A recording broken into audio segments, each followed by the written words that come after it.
evening and welcome to the University of the Pacific. We're reporting today on the future of e-books and e-readers in higher education. Personally, we believe that over time, more and more students in higher education will be transitioning towards an e-book. According to Mark R. Nelson, the author of eBooks in Higher Education, an e-book is an electronic book that can be read digitally on a computer screen, a special e-book reader, a personal digital assistant, and even on a mobile phone. It is basically consumed on a computer screen rather than on paper. The history of the e-book started with Michael Hart at the University of Illinois in 1971. He typed the United States Declaration of Independence, and the idea of reading digitally was born. So what do you think about e-books? I personally enjoy e-books because it's easy to carry, it's easy to flip through the pages, and lastly, they are really cost efficient. Wow, that's interesting, because I use e-books for the exact same reason. Textbooks are getting more and more expensive, so I use e-books to be able to afford them all. Now let's go to Andrew out in the field to see what he has to say about e-books. Thank you very much, Rohan. So what exactly is the history of e-books and e-readers exactly? To start with, the Amazon Kindle was released in 2007, and that was the first major e-reader introduction. It was priced at around $499. After that, Barnes & Noble responded with its version, the Nook, both of which were only in black and white at the time. And it wasn't until 2010 that Apple, whom software both the Nook and the Kindle were both modeled after, introduced the iPad, which was in full color and offered far more than just the e-reader option.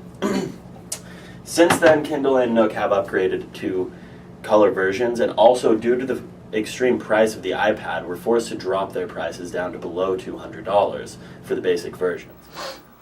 Thanks for your insight on e-readers, Andrew. Now let's head over to Veronica Wells, Professor Day, and a few students who we interviewed to get their input on e-readers. So I think ebooks have a lot of potential. They're really cool, and right now, for if you just want to read a novel or something, they're super easy to purchase and to use, especially if you have an e-reader like a Kindle or a Nook. They're a little bit tricky in the academic setting, I found. So as one of the reference librarians here, I'm in charge of purchasing ebooks, as well as giving support for ebooks when someone's having problems with them, and also just giving guidelines about how to use them. I honestly haven't looked at statistics in a while, but anecdotally, yes, I would say so, and that's probably because we are purchasing more of them, so they're easier to get. You would search our library catalog, and you can do that in Pounce or in Pacific Cat.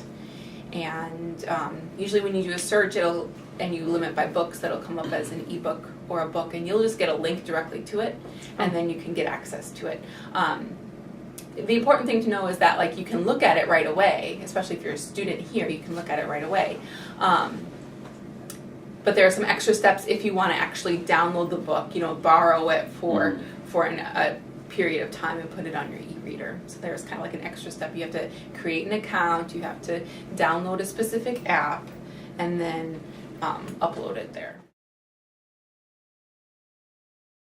What can be incredibly useful, obviously, is their portability. We are getting more distance learning students and students who are not traditional, so maybe they can't find time to come to the library. So it's a lot easier for them to just view it at home in the comfort of their home.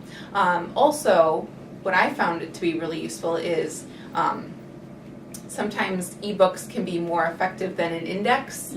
If you want to look up a specific term, it's so easy to just search a word and see where it's listed in all the pages that it's on. Yeah. Right now, it's about even. I've experienced some technical difficulties that have been incredibly frustrating. Where if it was just on the shelf, it wouldn't be a problem. But I can definitely see the benefit of having instant access to it. A lot of times when I'm helping a student at the reference desk, I find that students have very strong feelings about ebooks, one way or the other. Some are really excited, and I'll show them if you just do this search and you click this link, you can get it. And they're like, okay, great, see ya. And then other students are like, no, I want the physical book. I want to check out a book so that I can read it. And usually that's more of a preference for how they learn. You know, some students feel very comfortable reading online, and some just really need, you know, the physical thing. So it's really a matter of preference, and I see right now both sides. And I kind of believe we're going to gradually move towards a trend where more students are more comfortable using the electronic books. Well, I think, in fact, it's inevitable that the ebook will come to pretty much replace the book. I mean, there may be exceptions like, you know, beautiful picture illustration books that people want on their coffee tables, but the advantages of ebooks seem to me to far exceed anything in terms of the hardcover, you know, bound paper or paperback book, right? Well, let's take a couple of examples. For example, you said college textbooks. Think about some of those huge volumes like Gray's Anatomy, where if you had an ebook version of it, you'd be carrying it around on your tablet computer, or you could actually be reading it from your laptop, or you could even, you know, have it around on your phone, rather than having to try to lug that thing around, which is impossible, or having to have the big volume. Second one would be is the economics of book production is changing. In the past, faculty, academics who wrote textbooks had to depend on a publisher, and the publisher, of course, has provided some useful things. The publisher, among other things, can help the faculty member get copyright on, you know, permissions on illustrations, and assist with, you know, like the designer to do nice cover and stuff, and becomes a system of distribution. But we've entered a new era in which, given how expensive textbooks are, I mean, the fact that you're typically paying over $100 for a new textbook, where some faculty think that's not really the greatest thing, and that it's possible for them now to write an ebook and publish it on Amazon.com or the Apple Store or whatever, and charge a very modest price, like $10 rather than the $125 that you pay, and think that we better serve students. In fact, some faculty are going to start to produce more and more ebooks that are free, and they think that better, you know, serves education and so forth.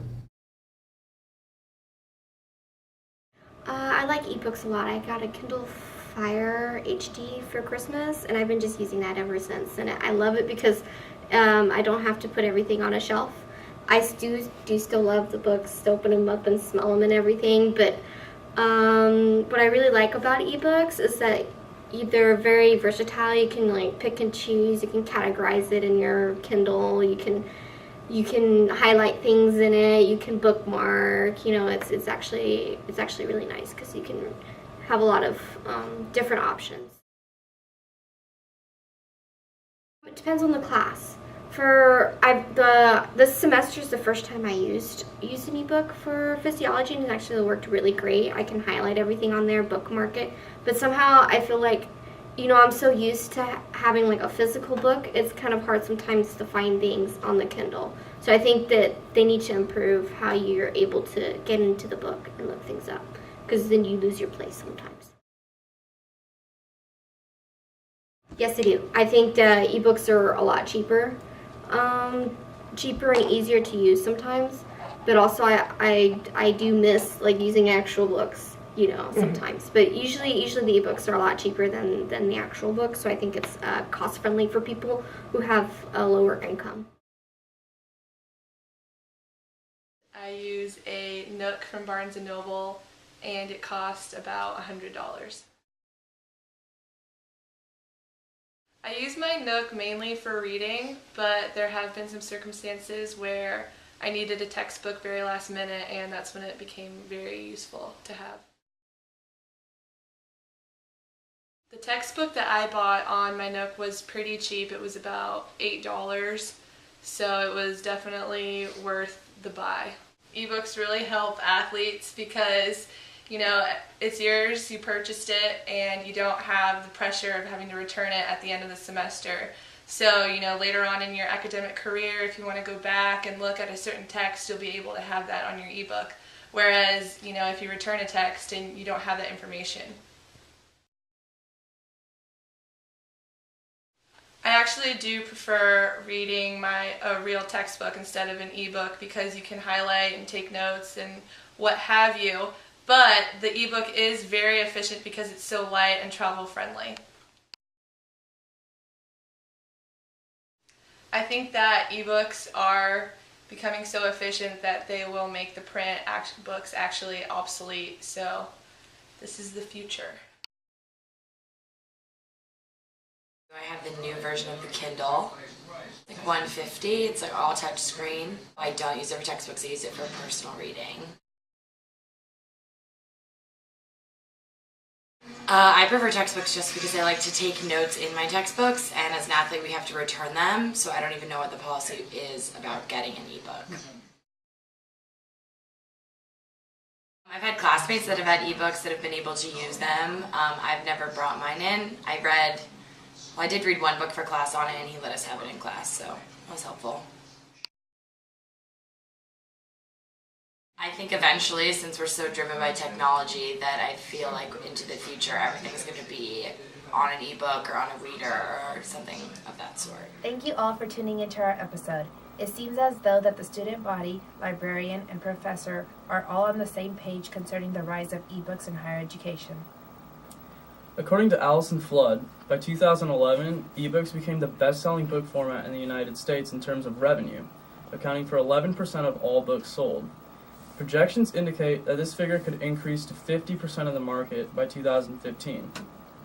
We hope that you enjoyed our episode. Thanks again for tuning in, and we'll see you again at the same time tomorrow.